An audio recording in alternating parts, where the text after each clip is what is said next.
So because we are a big number today, I'll go through the content that we want to cover, and then by the end of the session, I'll open the floor for any questions that you might have. So if you have any question now, just write it down, and then by the end of the session, you can share it with me, and we can discuss it. Okay. Let me. So can you see my screen now? Okay, great. So before we start, let me introduce myself for the ones who does not know me. My name is Noha Radwan, and I am a transformation and leadership coach. I'm basically located in Egypt, in Cairo. However, I work with clients all over the world. And today, I'm discussing with you one of my favorite topics about self-mastery, because I have been really interested in the self-growth journey and how can people really work on themselves and get the maximum benefit out of it. So today's session is planned to cover different objectives. The first one is to understand what is self-mastery, since this is a very wide terminology, and we oftentimes hear it from different sources. However, the definition differs. So today we'll try to understand what exactly is self-mastery and how does it help you in your growth and development journey? Because again, this is one of the things that happen all over the time. So we spend our lives learning and growing. So it's very important to understand what is the importance of self-mastery in this important process, and what is the impact that it has in your own self and own growth.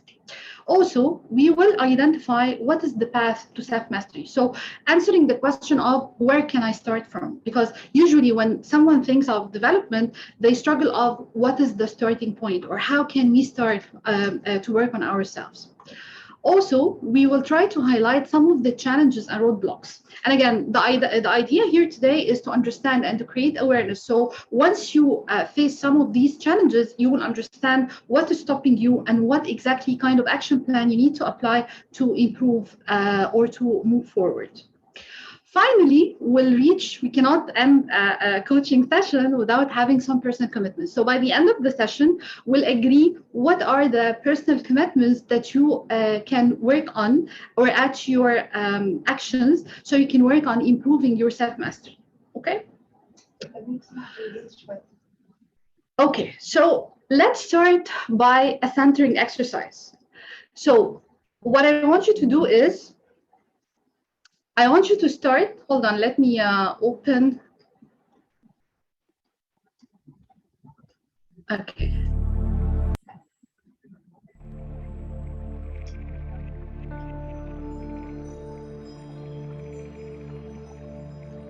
I want you to sit straight.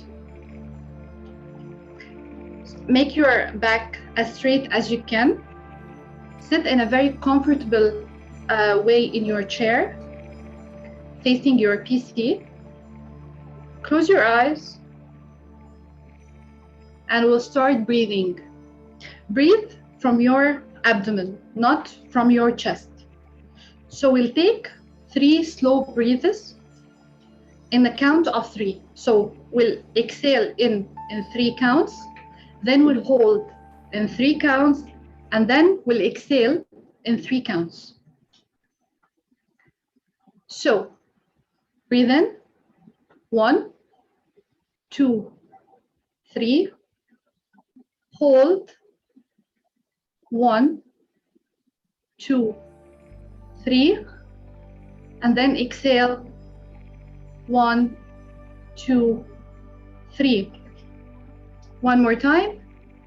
Breathe in, 1, 2, 3. Hold, 1, 2, 3, and then breathe out, 1, 2, 3. With your next 3 breaths, let go of all the images and thoughts about what you think may happen in the future. All of the what ifs. With each exhalation, Clear your muscles, your heart, and your mind of the work you are trying to control, the so-called future. Say to yourself as you exhale, I release my mind and body from the future. Now, breathe in, three, and say, I'm choosing to be in this present moment.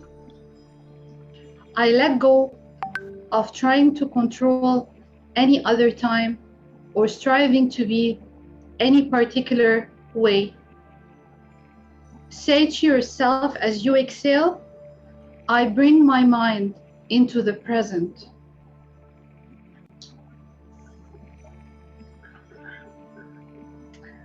Now, for the next few minutes, there's nothing much for my conscious mind to worry about within this sanctuary. You are safe from the past and the future. Say to yourself as you exhale, I am centered within my larger, wiser, stronger self.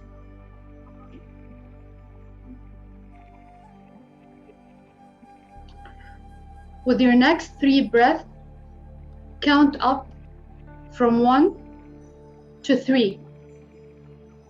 1. Becoming more adequately alert with each breath. 2. Curious and interested about going rapidly from not knowing to knowing. And 3.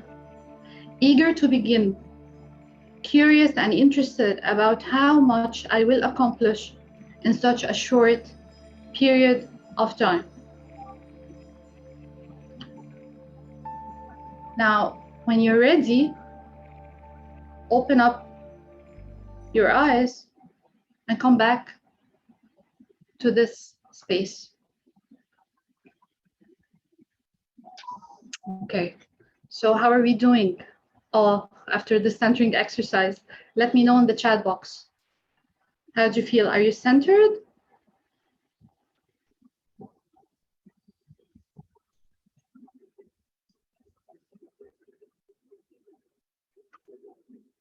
Okay, thank you, Hala. Good. Okay, very good. So we start by the centering exercise every now and then because this is part of the self-mastery. We would like to be here by the mind, by the spirit, and by the heart. So to get the maximum benefit out of what we're saying today. Very good. Okay, so let's start. What does self-mastery mean for you? If you can write down a word that comes to your mind when you listen or when you hear the terminology of self-mastery, what would it be? Share with me on the chat box, please. Or if you'd like to talk, you can unmute yourself and tell me on the voice. Just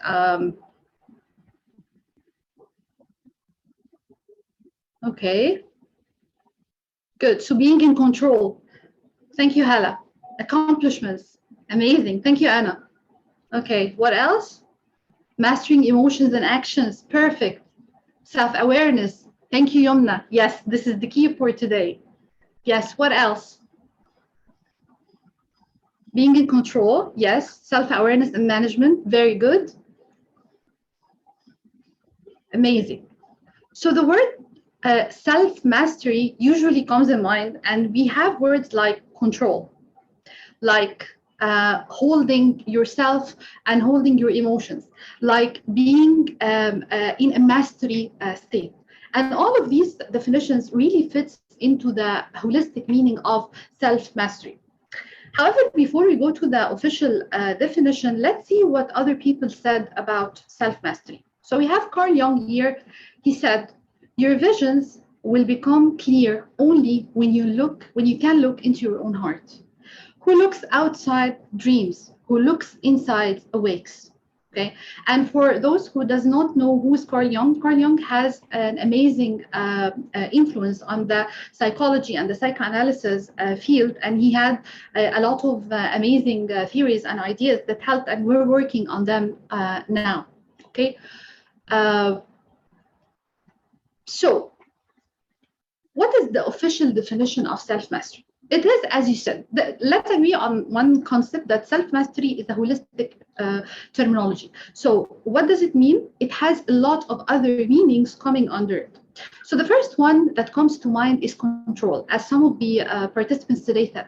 So it's about being able to control one's life. And what do we mean by this? It's not only controlling your emotions or controlling a certain urge that you have. It's more of living your life from a conscious way, not living your life from an autopilot mode. And this is very, very important. So usually in our life, we live the life from an autopilot mode where we have certain programs in our subconscious and it just drives us through life. The people who stops and really think of why am I doing this, or how this is affecting me, or what are my references, are very small portion compared to the wider population. So when we start the self-mastery journey, this will apply us to, will help us to start living our life from a conscious place, not from an autopilot place. It also means that we master any task or self-improvement that we do. So because we're conscious, we understand what are we doing and what is the quality that is coming from.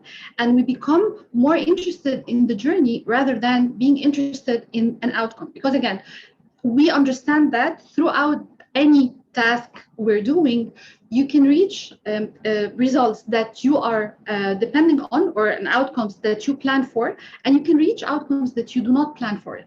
So when you're conscious, you can see the different things of the different types of results then you can reach, and then you can reach the place of enjoying the journey, not only focusing on the outcome. Okay. The third one is leveraging what we can improve to work on the quality of life and level of happiness. And if you recall today, the title of the session today is the self-mastery is your way to fulfillment and growth.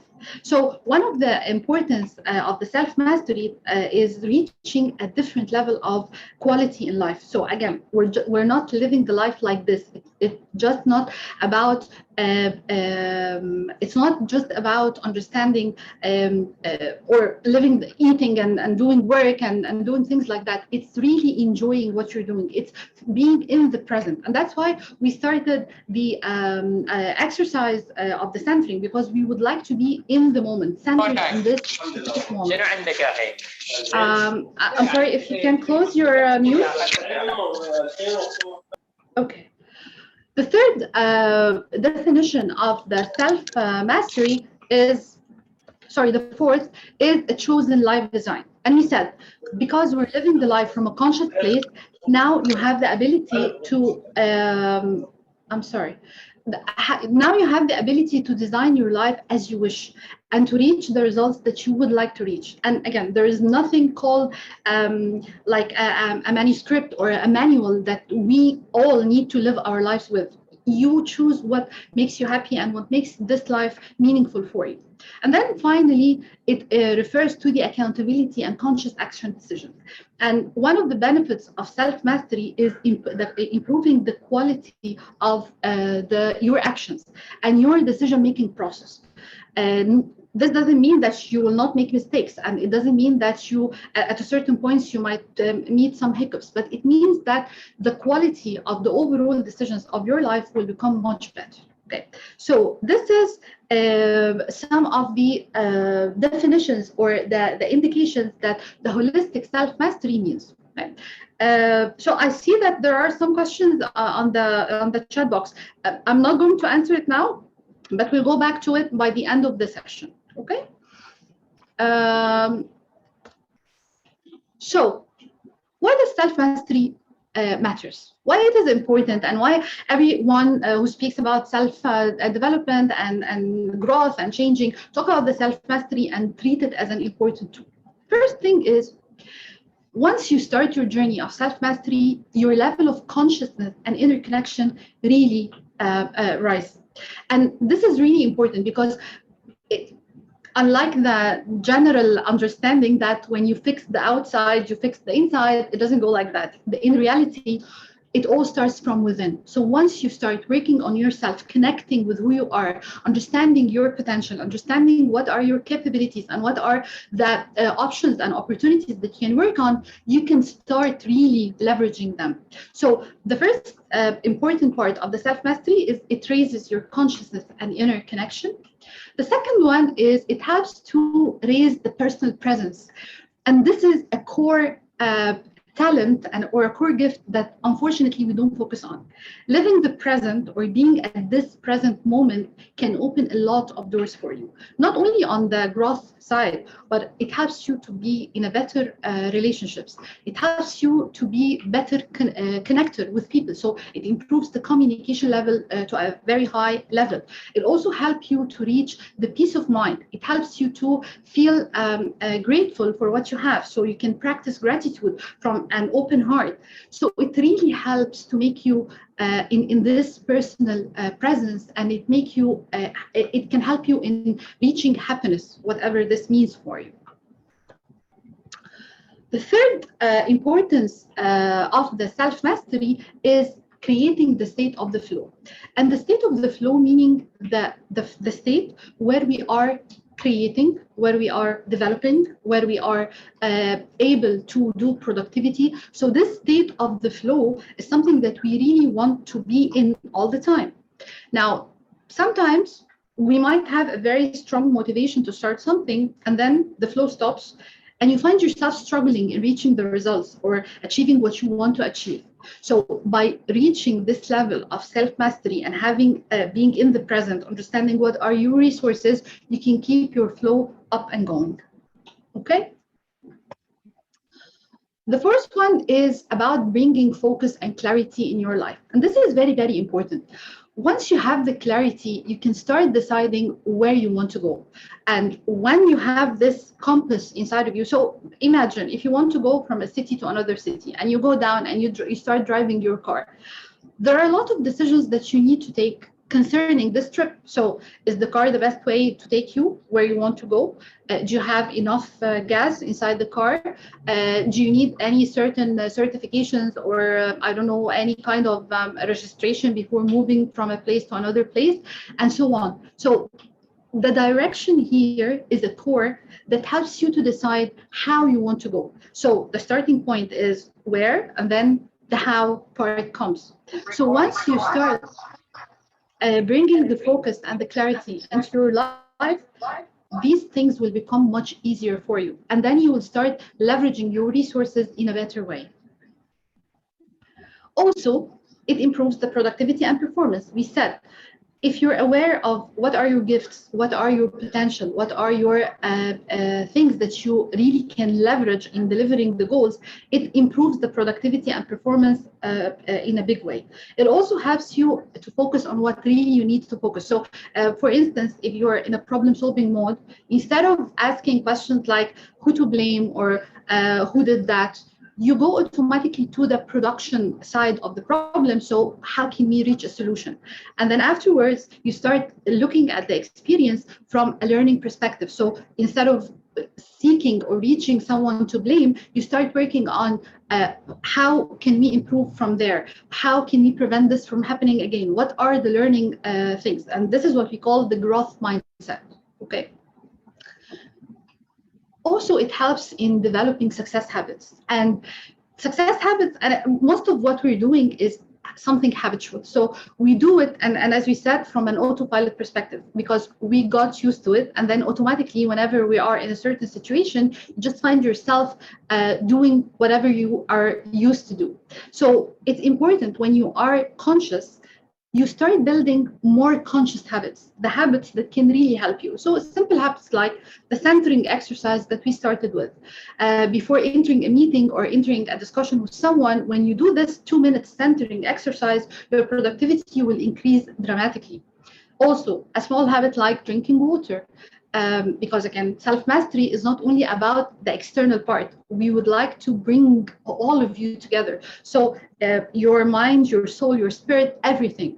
So one of the things that we take care of is the physical aspect of ourselves. So developing a habit like drinking water constantly, this really helps you to focus and to bring yourself in this mindful, if I might say, a mindful state. Okay, good. So this was a bit of an introduction of what is self-mastery and why it's important. Why should we care about it, and why should we focus on it? Now, the most important question, as we said, is how can we reach the self-mastery now? So we understand what it is. We understand that it is important. So what can I do to reach it? So the first step, as you mentioned earlier in the comments and the chat box, the first step of any self-mastery process is creating self-awareness. And this is really important because once you're aware of something, you cannot block this awareness. You will be aware of it and you cannot shift that. And once you're aware, you will start seeing what are the options and opportunities that you can have to work on. So what are the things that you need to focus on? What are the things that you don't need to focus on now? What are the beliefs that you need to shift? What are the drivers that you have for you? So this gives you power over yourself, and it really helps you to move forward. And we're going to discuss it more in the coming slide. The second step in the self-awareness, and also you can consider the self-awareness as if it's the bigger umbrella. So self-awareness has a lot of milestones or building blocks inside of it. Yeah. So the second part, and you can consider it as an extension for the self-awareness, is the self-exploration. Okay. And it's more about understanding who are you and what are the resources that you really have. The third one is the self-discovery. Here, we're going a step deeper. So now we're starting to focus on much more things like what are your capabilities, what are the abilities that you have, what are the challenges that might face you, and so forth. Then you reach what we call the self-understanding. So now you understand who you are. Why are you doing what you're doing? What is stopping you? What are your red lines? What are your potential? How can you stretch yourself? How can you increase yourself? How can you increase the resilience that you have? Okay. And the self-understanding is really important because with self-understanding comes self-forgiveness. And this is a part of working on yourself and really paving the way for the future. So if you want to continue and move on into the future, you need to deal with the past. So one of the ways that you deal with the past through is forgiving yourself. And this can be a bit challenge for many of us because there are some things that you can accept and forgive yourself on, some other things you can't. However, with the self-understanding, you can start forgiving, even if you struggle with some things, but the process becomes much more easier. Then,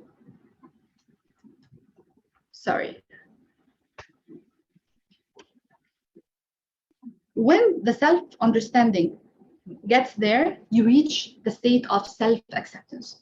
And again, self-acceptance might come to our minds in accepting what we don't like. But in reality, some people refuses to accept their own gifts and their own powers. They do not believe it. And it might come from a place where they don't see themselves deserving or accepting or liking themselves in a certain way. However, when you understand yourself, you can reach this state of self-acceptance that will lead you to self-love, which is one of the optimum tools in the self-mastery process. Afterwards, you reach that self-transformation. Now, you can start observing yourself changing, and not changing in a bad way, but really transforming in an empowering way.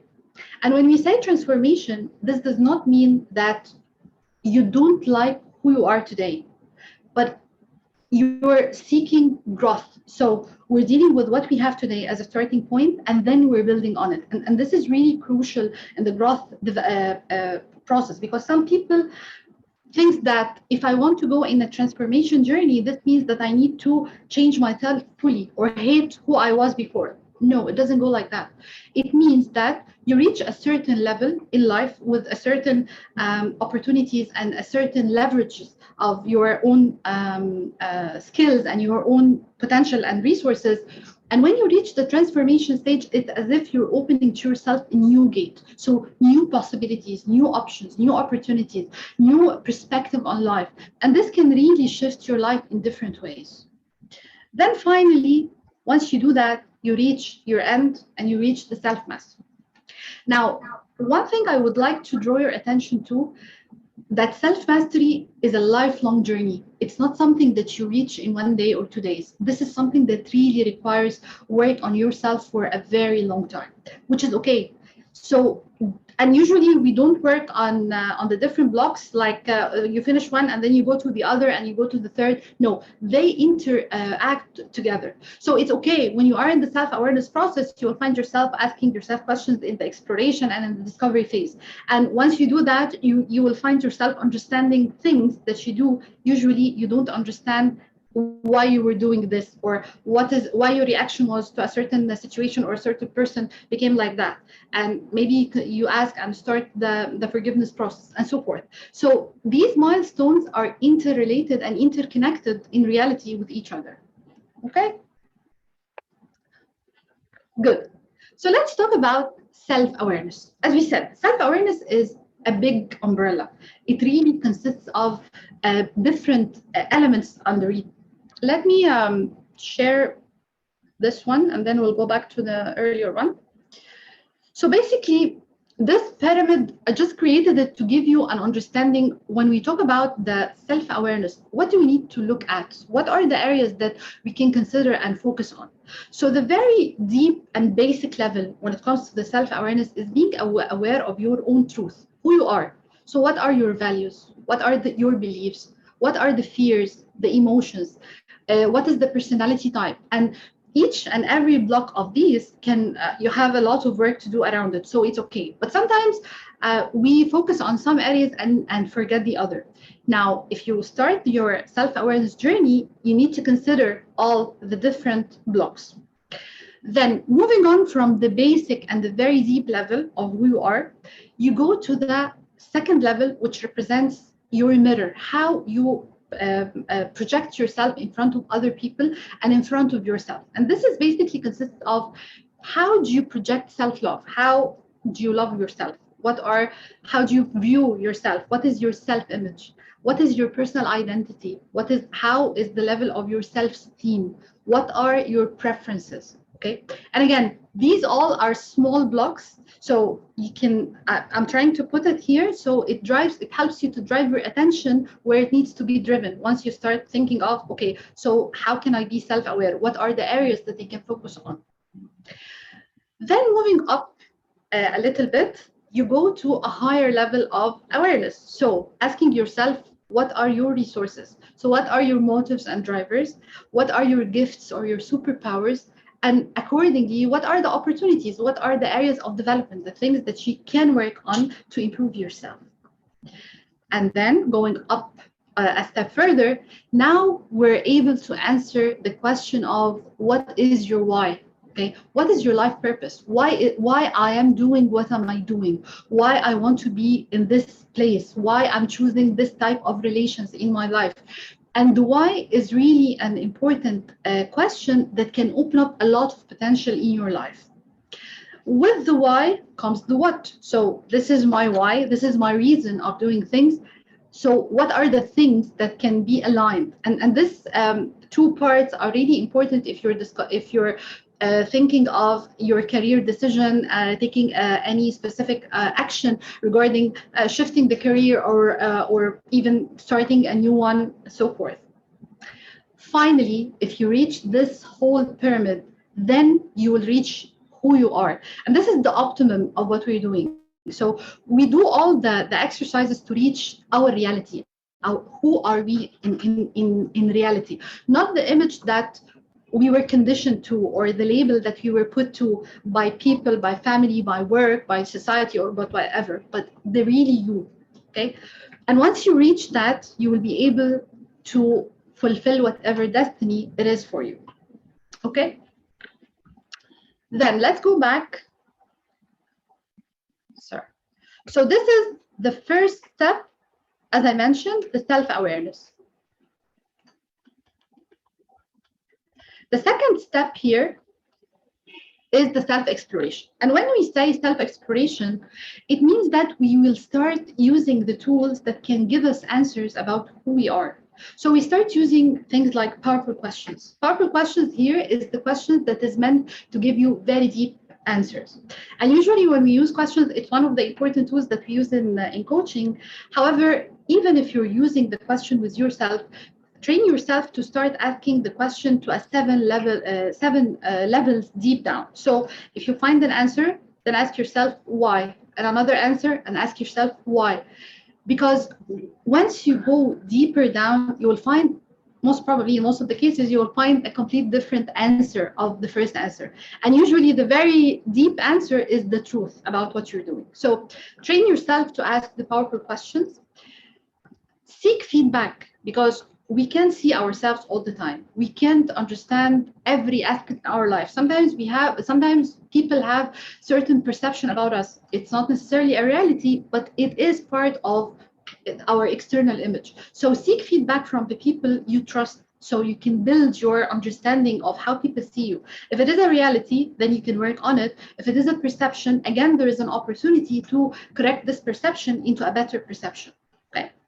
And it's also important to give you an understanding of the unknown spots. And usually this unknown spots is what comes out in our faces in the format of triggers, anger outbursts, emotional challenges, imbalances of our life. Usually when we see this action in front of us, we say, why am I doing this? It doesn't deserve to be, or the situation doesn't deserve that I react in that way. However, because it is one of the unknown spots, once you understand it, it becomes a power instead of something that makes you behave in an autopilot way. Okay? In the self-discovery, we need to focus on, as I mentioned earlier, understanding what are your abilities, what are you good at. I remember I used to work as an HR manager for quite some time. So usually one of the questions, and I'm sure everyone knows about it, one of the questions we ask the candidates, what are your strengths, okay? And you'll be amazed that whenever we ask this question, people really struggle in mentioning their strengths. When we say, okay, so what are your development areas, they come up with a very long list about what is bad, what is wrong about them. And in the old school, people think that when you know what is missing, you can work on it. Now, in reality, and all the new research has said, it's better to start from what you're good at instead of working on what is missing, because what you're good at will help you eventually to bridge the gap and to close what is missing for you. Okay, and again, this is a big shift in the mindset. So instead of always seeking to see the missing part in anything, you really enjoy what you have and you build on it. Okay, and this is very important to appreciate and to be grateful for your current moment. We also focus on the capabilities. So what can you do? Okay, in terms of work, in terms of life, in terms of whatever you're having as capabilities that can help you. And of course, we see what are your vulnerabilities. And the vulnerabilities here, it doesn't mean weaknesses in terms of weaknesses. Rather, it means what are the triggers?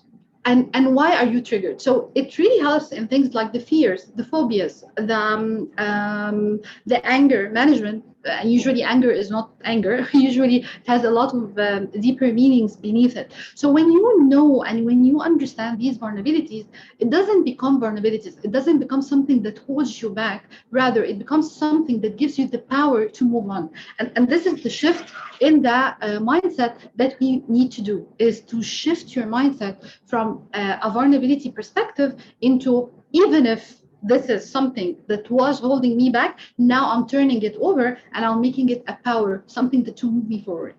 Okay. Afterwards, we go to the self-understanding. And with the self-understanding, as we mentioned earlier, it's about understanding what is your life purpose. What are your motives and drivers?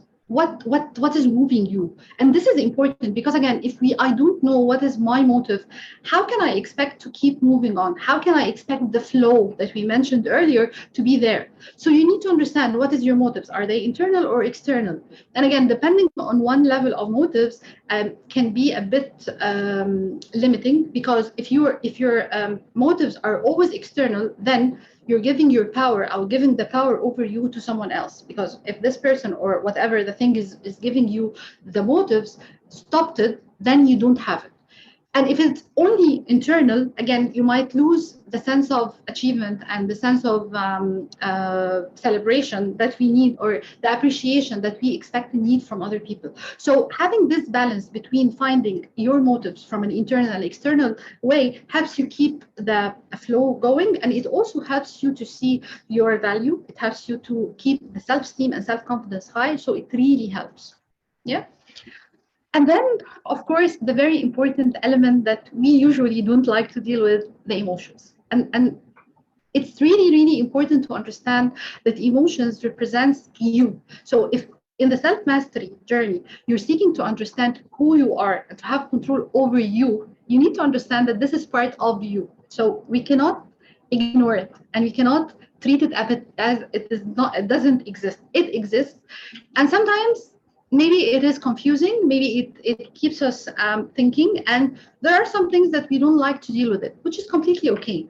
But again, once you're aware of it, even if you choose not to deal with it, this in itself is progress. Let me say this again. So if you become aware of your emotions and you choose at a certain point of time not to deal with it, it's okay. You don't have to until you're ready, but you need to acknowledge it. So if you're angry, acknowledge that you're angry. If you feel resentment, acknowledge that you feel resentment. You can do something about it. Here, the answer might differ. I might choose to do so or not, which is completely okay. But eventually, you will need to do something about it. Okay, either to reframe it, or to change your perspective on it, or to understand where it's coming from, whatever the action that fits you better. Then, as we said, with the self-acceptance, so self-love, this is the natural result of the self-acceptance. You reach the self-love. And I cannot highlight enough how important the concept of self-love is. I know that everyone now talks about self-love, but in reality, it's really, really important. And it shifts the world to you once you start seeing yourself in a different way. It's not the place today to hammer on it, but again, if you reach self-love, you reach self-mastery. The second part that self-acceptance gives you is the positive personal identity. And this is very important. Once you understand that you have an influence on the world, that you have something to give, not necessarily to the wider world, even to your family, to your friends, to yourself, this creates a positive perspective of who you are. And once you create the positive personal identity, you can start accepting your gifts. Remember, we said that accepting yourself might be a bit challenging. So here, once you accept once you see yourself as someone who deserves happiness and success, someone who deserves to be in a better place, someone who is capable of doing good things, then you will start realizing what are your gifts, and then you'll allow yourself to use them. This, of course, affects your self-esteem level. Of course, self-esteem is really connected to the self-confidence. So if you're seeking to improve your level of self-confidence, you need to raise the level of self-esteem, which is basically seeing your value. So understanding what is your value and how does your value is not connected with what you provide. So it does not connect to if you're someone who's responsible for a family or someone who's paying the bills, or someone, this doesn't mean that you're valued for that. But understanding where your true value is coming from, again, is crucial in self-acceptance. After that, you reach the stage of the self-transformation. And as we said, self-transformation here, you will start seeing the results. You will start seeing the outcome of your hard work in building the self-mastery. So you'll start seeing a higher level of self-confidence. You'll start seeing positive relationships that is forming. And again, positive relationships here, we mean by long-lasting relationships and positive that has good impact. So non-toxic relationships. You will start seeing the impact on the productivity level, okay? And you will be amazed, by the way, of how productive and how the flow is coming to you easily. And then also you can notice the innovation and creativity level is getting high because you're removing all the obstacles, the mental obstacles that stops you from reaching where you want to reach, okay? You're telling yourself, I can. So if you tell yourself you can, the sky is the limit. And then you will be able to start forming new habits. And as we said, the habits is a big part of who we are. Okay, this is the autopilot mode. So if we are destined to work on an autopilot mode, so why don't I impact these habits and change them into positive habits instead of having negative habits that impacts me or drive me on the negative side? And then you reach your self-mastery. So eventually, after applying all these different steps, you reach the self-mastery, okay? Before I continue to the next part, I just want to check with you, are we all okay or are moving quickly or what? And just tell me on the chat, are we good? So I can continue, or is there anything you would like me to amend? Okay. Okay, thank you so much, guys. Thank you. Then let's continue. So again, let me remind you, this is the path that you would like to go through if you want to reach the self-mastery. Then, what are the challenges? Okay, so by the way, when you look at the self-mastery path, you will you will say that this is common sense. Yes, of course. If we think of it logically, these are the steps that comes into mind, and it's very easy. It doesn't need someone who is Einstein to work on it. Yeah. Yet a lot of people struggles with reaching this level. Why? Because we have a lot of challenges and roadblocks that might stop us. And unfortunately, the things that we work on lies on a deep level. So it's more on the unconscious level. And that's why the roadblocks that you'll see now are more on the deeper level, okay? So the first roadblock that we're going to discuss is the fear and the unconscious resistance to change. And let me tell you, almost everyone has this challenge, okay, which is the fear and unconscious resistance to change. We are creatures of habit. We like our comfort zones and we like to stay there, which is nothing bad about it. It's okay to like your comfort zone. But if this comfort zone is holding you back and stopping you from reaching your potential, then here we need to stop and move on. Okay, so you need to be aware of what are your fears, what is holding you back. By the way, the fear is not always on the negative side. So some people might fear of failure, which is logical, but other people might fear from success. Okay, and this is also a very common fear. So because they have sometimes it might come from not loving yourself. Sometimes it is coming from a belief that you don't deserve happiness or success, so you're a fear of success. Sometimes it comes from a limiting belief that if you succeed, people will leave you, or that you will lose your status in life, and so forth. So you need to tackle the fears, and there is no one who does not have fear. Okay, every one of us has fears, and fear in itself, it has a very healthy job in our life. So we don't want to kill the fear. And it's not about being fearless without anything, but it's about positioning the fear in the right way. So it is there to help you, but don't let it govern you. Don't let it take the decisions on behalf of you. Okay. The second one is the guilt and shame. And I think a lot of work has been done on the guilt and shame. And it's really important, guys. And that's why we talked about the self-forgiveness at the beginning. So we feel guilt about a lot of things, and we feel shame about a lot of things. And either they are ours, so it's our own guilt or our own shame, or they are transferred to us through others, okay? Usually through the family, through the community, through whatever. But in reality, if we didn't deal with the guilt and shame that we're having, you will never go out of your comfort zone. You will never be able to see yourself in the true manner of who you are. Why? Because there's something will always hold you back. You will start asking yourself. Remember, we mentioned at the earlier slide, we mentioned the self-forgiveness, and we mentioned also that sometimes we struggle in forgiving ourselves. To a certain extent, to a big extent, the guilt and shame are two elements that really holds you from forgiving yourself. And if you cannot forgive yourself, you will not be able to forgive other people as well.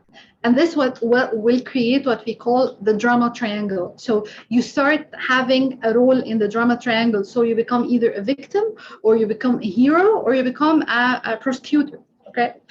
And at the end of the day, these are patterns that really stops you from seeing the potential. It stops you from seeing what are the options. It keeps you stuck in the past. And what we want to achieve is being in the current present moment, okay? To live in the present, because this is what you have. This is your power. The third roadblock, and as I mentioned, is the victim mindset. And this is dangerous, because once you start blaming everything and everyone in your life, in the past life, in the coming life, the community, the environment, whatever is there, once you live your life from the victim mindhood, then you're not going to do anything. Okay, and you will always feel powerless. You will always feel that there is no option, there is no solution. And it doesn't happen. In reality, you always have the option. Even living in the victim mindhood is your option. So again, if you have this option, if you can do changes, why don't you change to go out of it? But to become to be able to go out of the victim mindhood, you need to be aware if you're living in the victim mindhood. And that's why we started with the first block in the self-mastery, which is building awareness. So ask yourself these questions. Am I living in the victim mindhood? Am I blaming others? Am I avoiding to take accountability? What does this mean for me? How does this victim mindhood serve you in your life? Because if it is there, it means it is serving a purpose. It doesn't come like this. It doesn't come naturally. So what is the role that it serves you, that it serves in your life? And how can you reach the same result in more positive way? And this is where you start owning back your life, by reaching the same result through different paths. The following one is the lack of clarity on the why and the how. And as I mentioned earlier, the why and the how represents your compass. It represents your direction. If you don't have the clarity of where you're going, how can you go? Okay. By the way, understanding where you go does not mean that you go in a straight line. It doesn't mean that. And sometimes, even if you know your why and the what and the how and the life purpose, you still struggle in reaching them, which is again completely okay. So long you understand that even with the moving around, and even with the different roads that you go through, you will reach eventually where you want to go. But we have different paths in life. And sometimes this path, even if it stops you from reaching your goal earlier, it helps you in learning something you need as for this journey. So it's not always the straight line that is helping you. Sometimes you need to go in a zigzag line because it will help you more. Yeah. Okay, another one is the overcomplicating part. And this, I'm talking to the perfectionist guys. So the people who are seeking to do everything in a perfect way. So I'm not going to start today because I need to be perfect. I need to work with a coach. I need to read every single book about self-mastery. I will, okay, life is not perfect. You cannot control anything. It's about starting.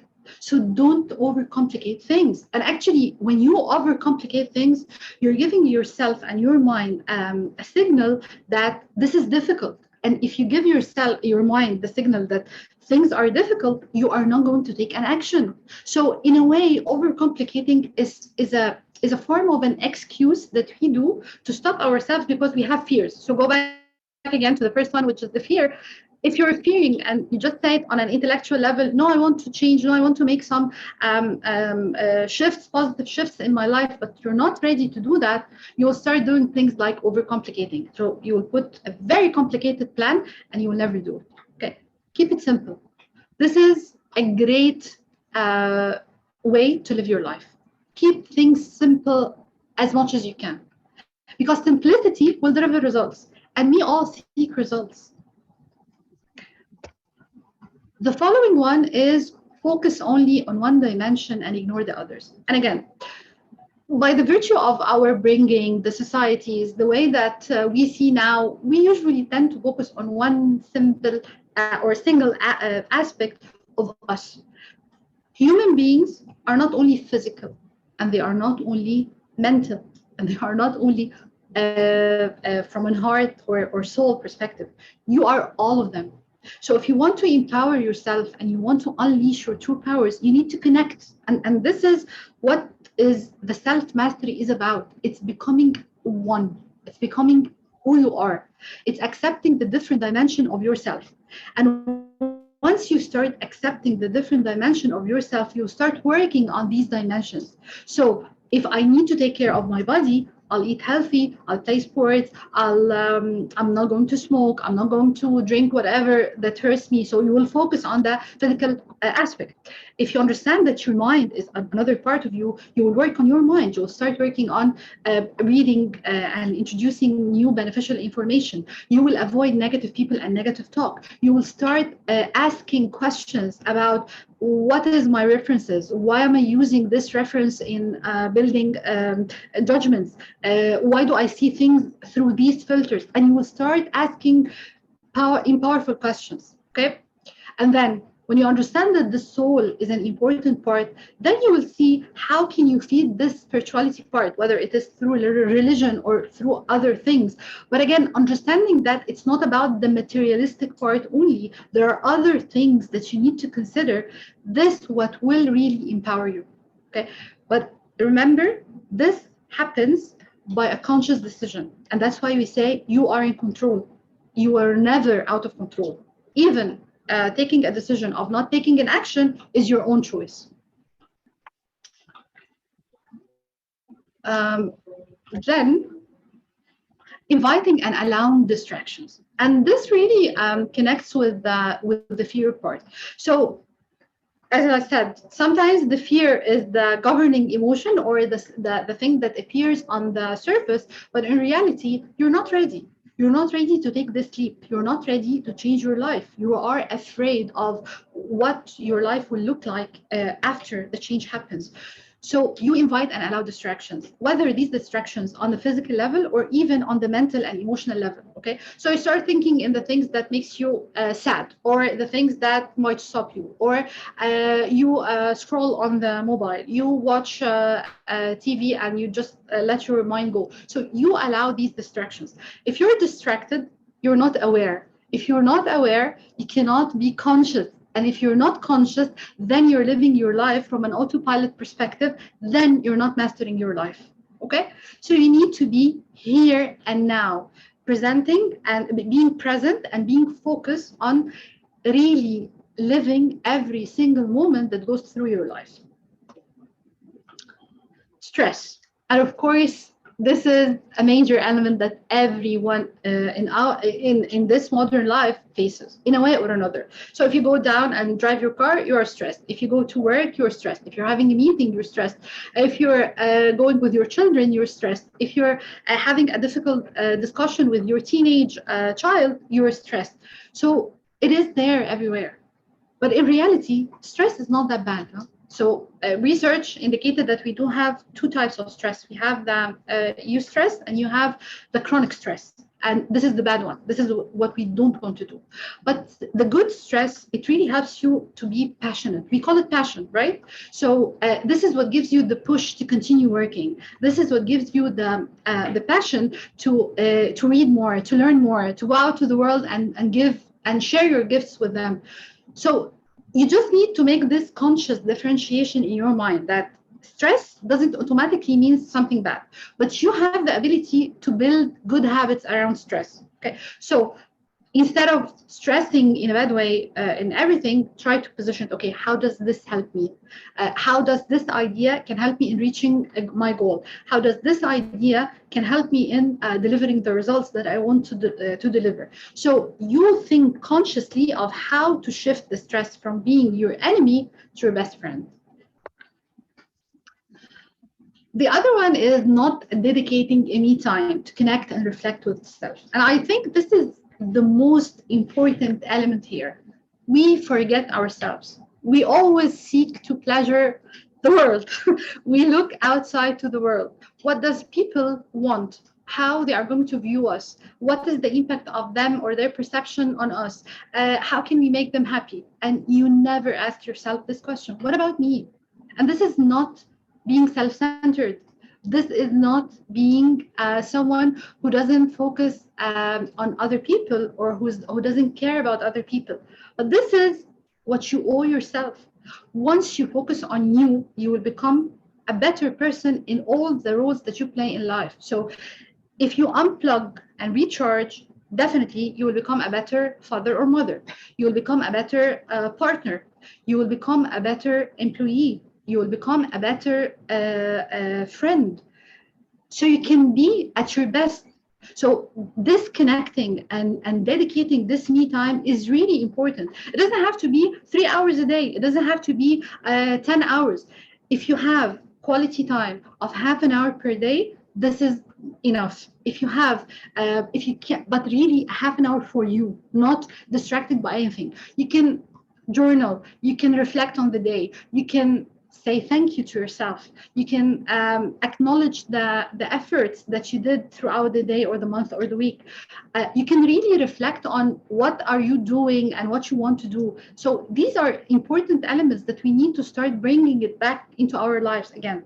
And it's not a luxury thing. Huh? It's a must if you want to reach self-mastery. And of course, another limiting belief that most of us share is ignoring the mindfulness. So we don't take care of ourselves.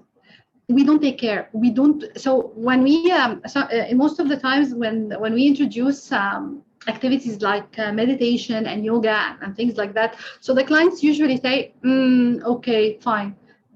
They don't accept it. Why? Because in their minds, they believe that this is something that wastes your time. Okay, and I'm not going to I'm not going through the validity of the activities and the importance of it that has been proven by science and research and everything. But what I'm telling you is start from a simple part. Have you tried it? In most of the cases, by the way, the answer is no, I have never tried it. Have you done meditation before? The answer is no, I haven't. Have you done any kind of reflection or journaling? I don't like that. So you don't do it and then you refuse to do it. So try. Why not? Why don't you try? Write down something. Start with 5 sentences per day as a journal and then see how this will really shift your life. Start by doing breathing techniques. So the centering exercise that we did at the beginning, it was 2 minutes. Huh? Imagine if these 2 minutes become 5 minutes or become 10 minutes. I was part of an international program that we did in leadership with leaderships in online in April, and we introduced to them. They were all senior leadership, and they don't have time. Huh? So we introduced to them the concepts of mindfulness, so centering, yoga, breathing techniques, things like that, because they are very stressed all the time and they have lots of blockages that comes into their minds all the day.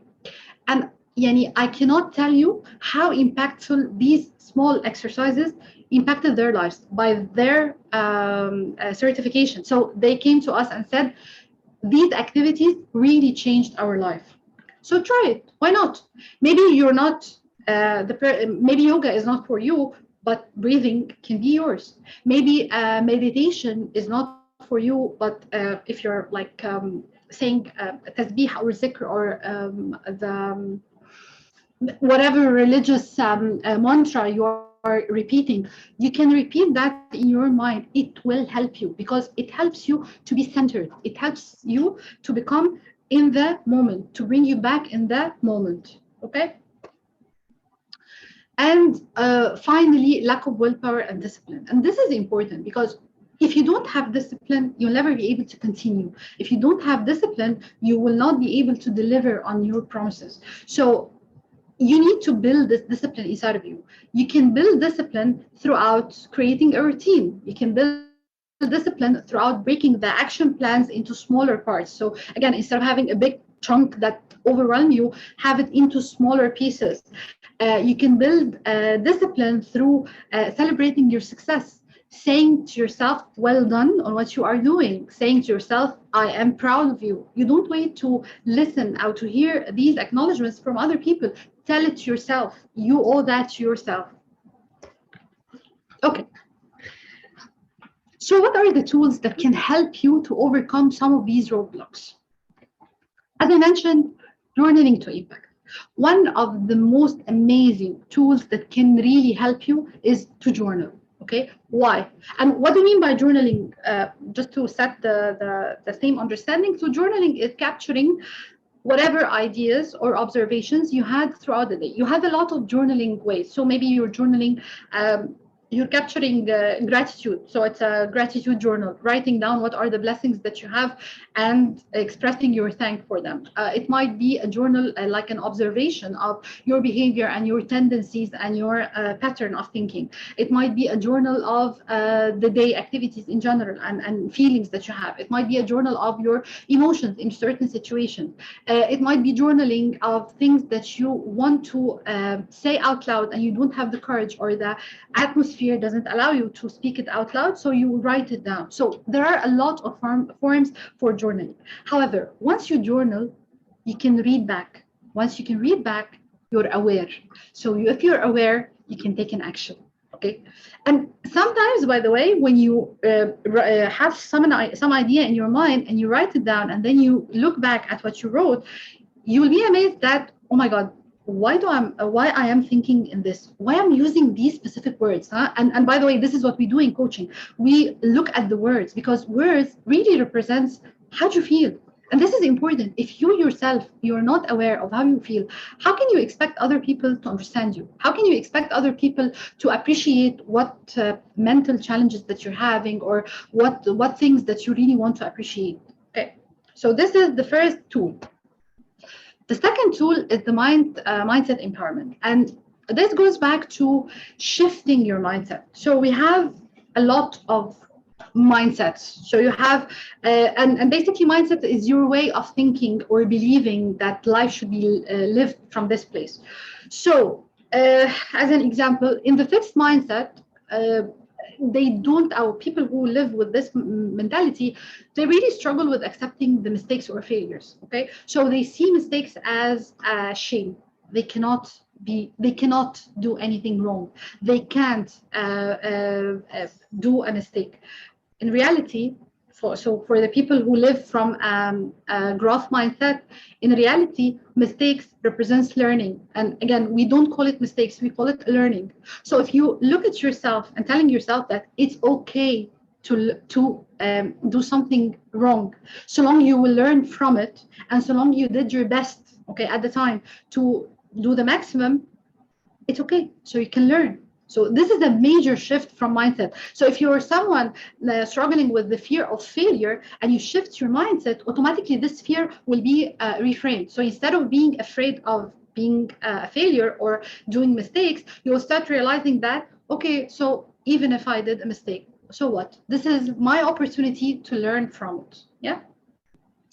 Another mindset shift can happen to you is from victim mindhood to an owner mindhood. Let me call it like that. So instead of feeling that you are the person who's suffering from everything, now you understand that you have the power. It's about you using it. So this is again a shift in the mindset.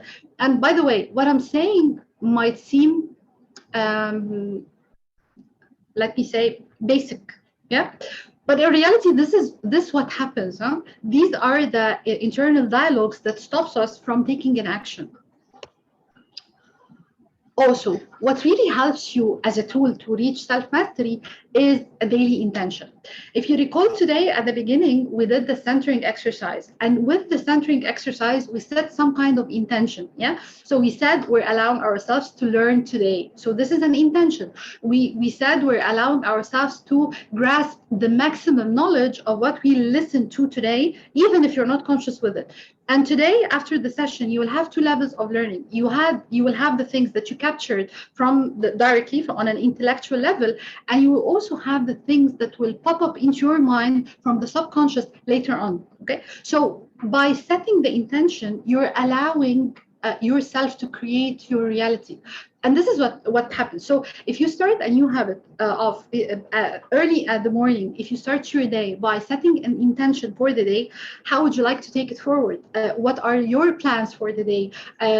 Like attracting on a certain level, you're attracting the good things, then your day will shift. Okay, it's a very simple activity, and you can do it in 2 minutes, but it has a huge impact on your life.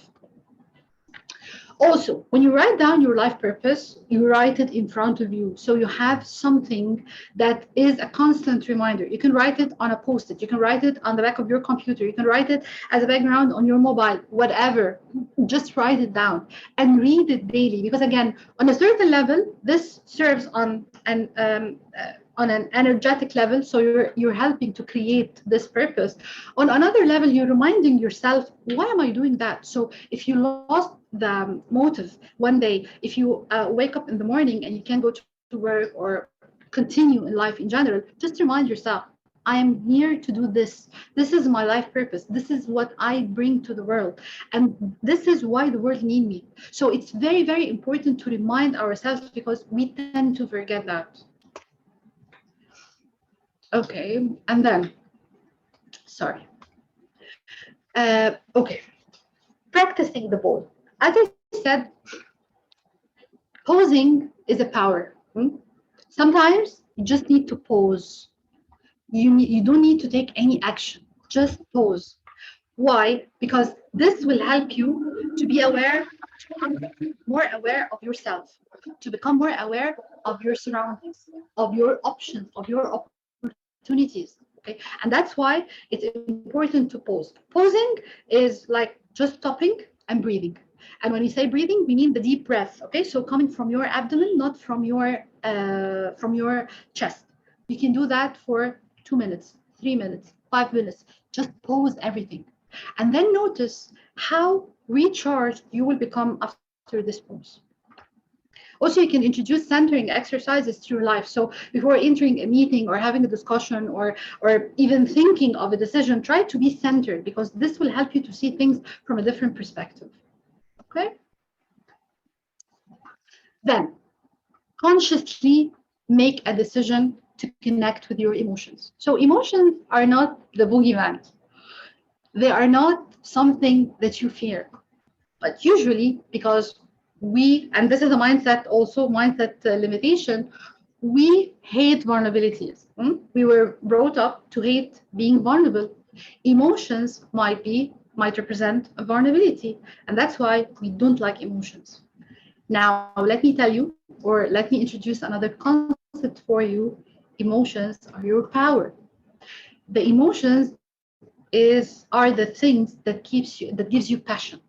They are the tools that helps you to be empath, okay, to be empathetic with other people, to listen carefully to what is being said, to become a better communicator, to become to really live from your reality, not wearing masks or living as other people want you to live. So emotions are power. They are not vulnerability. You just need to understand how to deal with them. Okay, so once you make this conscious decision that you will start, first of all, acknowledging your emotions. So if you're sad, acknowledge that you're sad. It's okay. If you want to cry, acknowledge that you want to cry. If you're mad, acknowledge that you're mad. If you're curious, acknowledge that you're curious. So just acknowledging them, you're giving yourself the message that I am allowed to feel. Okay, so this is the first step. The second step is trying to understand where these emotions are coming from. So if I'm angry, is it really angry or anger that is talking, or there's something else? Usually, anger is one of the emotions that has a lot of emotions beneath it. So usually anger means in most of the cases sadness, okay? Or it means seeking safety or security, and that's why I'm angry, or feeling cornered or whatever. So try to understand the emotion. What does it mean and why it is here? Because it is coming to tell you a message. What is the message that the emotion is coming to tell you? Accept the message without any judgment. So if the message is coming to you and telling you, well, you're sad. Okay, then I'm sad. You don't judge yourself for being sad. You don't say to yourself, oh, you're weak, you're always sad, you are becoming someone who doesn't appreciate the life or whatever. No, you are sad, and it's okay, it's completely okay. Then the next question will be, how does sadness serve me in my life? Does it serve or does not serve? If it's serving, how does it serve? If it does not, okay, how it is impacting me? What is the price I'm paying if I'm living in this state? And then that question will come afterwards, then how can I reach the same result, but from a better place or from a different way? Maybe the answer comes to you that you need to be sad for some time. Fine, take the time, be sad, express this emotion, and then move forward. Okay, but this happens if you accept that, if you accept your reality, and if you accept to live your life from a conscious place, not from an autopilot place.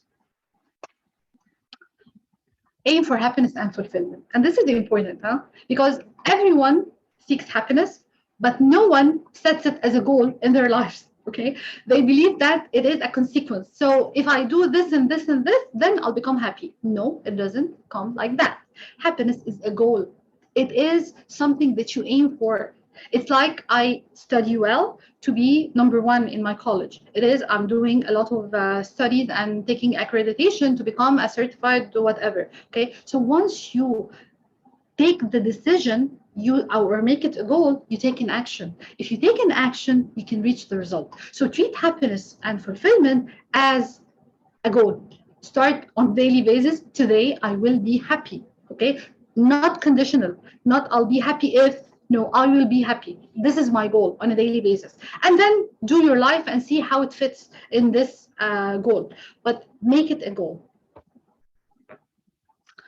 The following one is practicing the 60-40 rule. And this is really important. We listen to talk, guys. Huh? We don't listen to listen.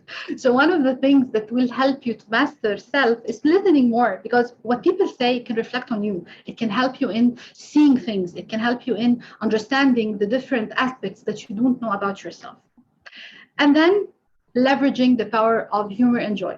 A lot of research in the positive psychology indicated that humor and joy have a great impact on shifting your mindset. It also has a great impact in shifting, in increasing the productivity, in connecting a safe space to connect and interact with each other. It really helps in decomplexing complex matters and see it from a different perspective. So don't underestimate the power of humor and joy. Insert it in your life consciously. Even if you watch something that makes you laugh for 5 minutes, this will really help. And it also will affect your immunity system. It will help on different ways. And of course, as we said, utilize the 360 feedback, which is basically asking your network, the full network, about yourself, about the development areas, about things that you would like to understand and get clarity on. This will really help you to create self-awareness. So let's bring it all together to summarize what we have discussed so far. So self-awareness, it will help you to see your gifts, and it will help you to see the opportunities. And that's why it can help you to see what are the resources that you have, and then how can you use them in reaching the achievements. The opportunities, on the other hand, will help you to see what are the options that are available for you, and then it will lead you to the evolution and growth. Okay? Also, self-awareness can help you to build gratitude and have informed decisions. And informed decisions here means that conscious decisions, which will lead you eventually to fulfillment and happiness. So this is how self-mastery, okay, through the self-awareness will lead you to achieving the growth and the fulfillment and happiness. Okay, so before moving to the question part, so I can answer you, let's think here of your personal commitment for the coming 100 days. So I'll give you 1 minute to think, what will you do in the next 100 days to improve your self-mastery level? How can you engage yourself more to move forward on the self-mastery path? So we'll take 1 minute and then I'll open the floor for questions and answers. If anyone would like to share with us their plan, please let me know and we'll share it.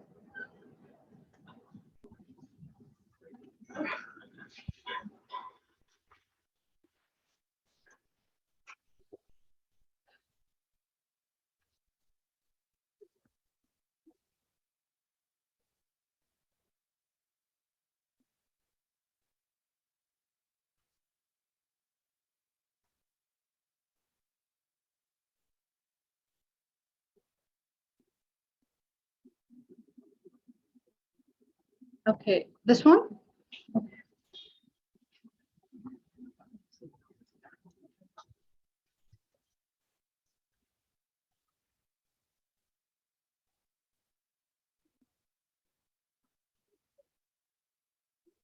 Okay, so Camilla shared practice self-love and self-compassion. Perfect, Camilla. Do you have a way? Do you have a certain plan in practicing self-love and self-compassion, or are you going to consciously think of it? Camilla, if you'd like to open the mic and talk, you can do that. Just unmute yourself and let us hear you. Hello? Yes, we can hear you. Go ahead. Well, in terms of self-love and self-compassion, first of all, it is self-care, I believe, putting my needs first. Very good. Because we are good at, as you said, pleasing others and putting ourselves second. And I suffer from this mistake. Also, what helps me to be centered, because many answers I receive in meditation. So what you said about meditation, I don't want to miss even a single day. And you've highlighted the importance of this. And I'm really thankful to you for that.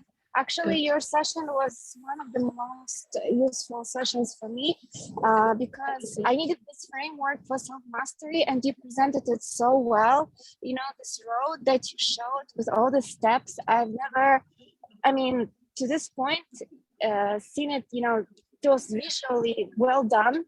And all of your explanations, they were so on point. I really want to thank you. Thank you so much, Camilla. Thank you. I'm very happy to hear that. And please keep us posted whenever you can with the results of the plan that you set. Thank you so much for that. Good. So here we have Noha. You will commit to journaling and keeping myself centered. Perfect, Noha. Also, we have here, let's see, we have committing to journaling, Omar. Thank you, Omar. Practice, okay, here, happiness and fulfillment as a goal. Yes, great. Thank you, Yumna. Also, okay, Meme, these concepts are very effective to enhance self-mastering, but the point is that we need to keep it in front of our heads and build them slowly. Yes, exactly. And that's why, Meme, I was discussing the concept of breaking things down into smaller pieces. Don't overwhelm yourself with a lot of activities. You can commit yourself to one activity, but be consistent on it. And then once it becomes a habit, it's coming from the subconscious level, then you move on and build another habit. So yes, the consistency and focus is the key to reaching results. Thank you so much. Okay, so let me close the sharing. Okay, good. So Yusra, committing to self-reflection on daily basis. Perfect. I'll close the slides to see you all. Okay. So so let's have the questions. Let me know, and then we'll have maybe a time to have a group picture. So whenever you're ready, just let me know and open the camera so we can have a group picture for us. And now I'm open to receive your questions. So anyone wants to ask anything, please do. Just open the mic and let me hear your question.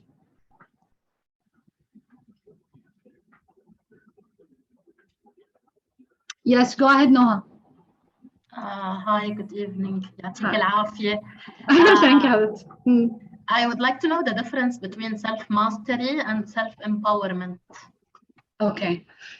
Okay, so self-mastery is the broader umbrella. So basically self-mastery, as we mentioned, it consists of a lot of elements, okay? Self-empowerment, you can consider it as a tool that will eventually lead you to self-mastery. So self-empowerment, it's about allowing yourself to become who you are and realizing your tools and powers, yeah? Self-mastery is a wider perspective. It's more of understanding your emotions. It's more of understanding and realizing who you are. It's accepting your reality. It's accepting your struggles. So it's more a wider concept. But in a way, they interact with each other. Does this answer your question, Noah?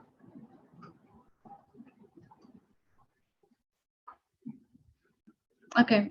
I can't hear you, Noah. So write me in the chat box if it's okay. Okay. Yes, thank you.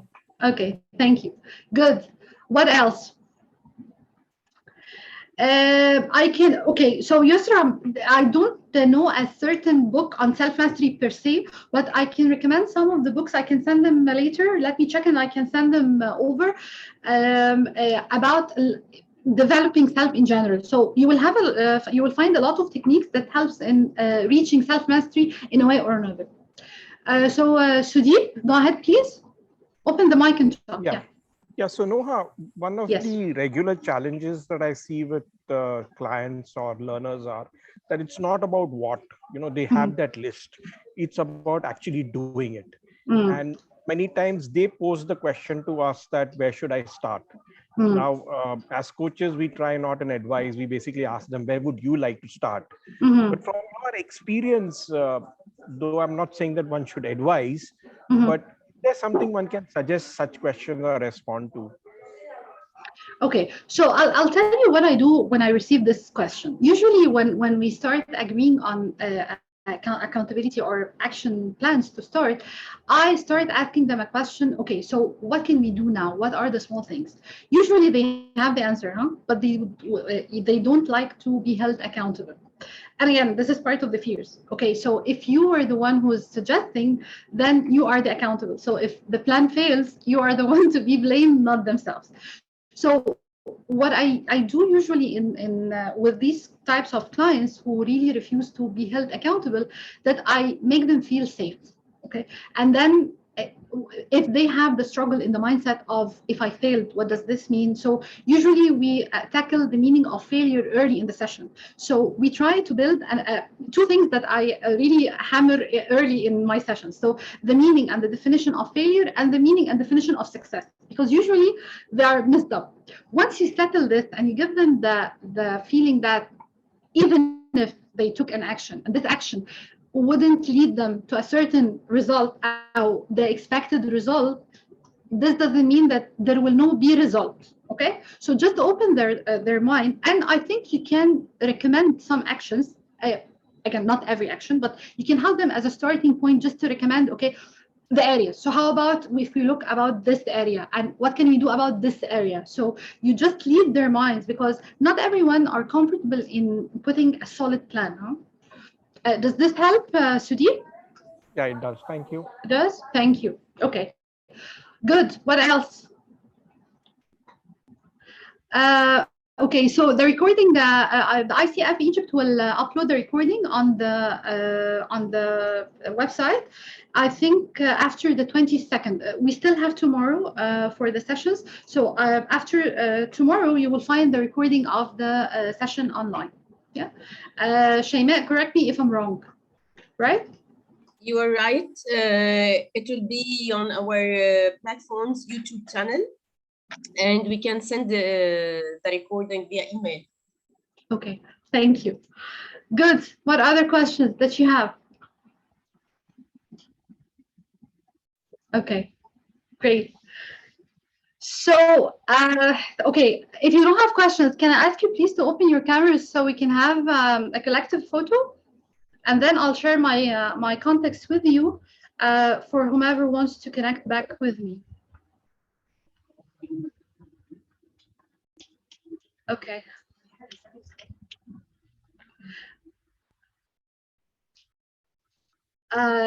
Okay, so what is the question, Hala?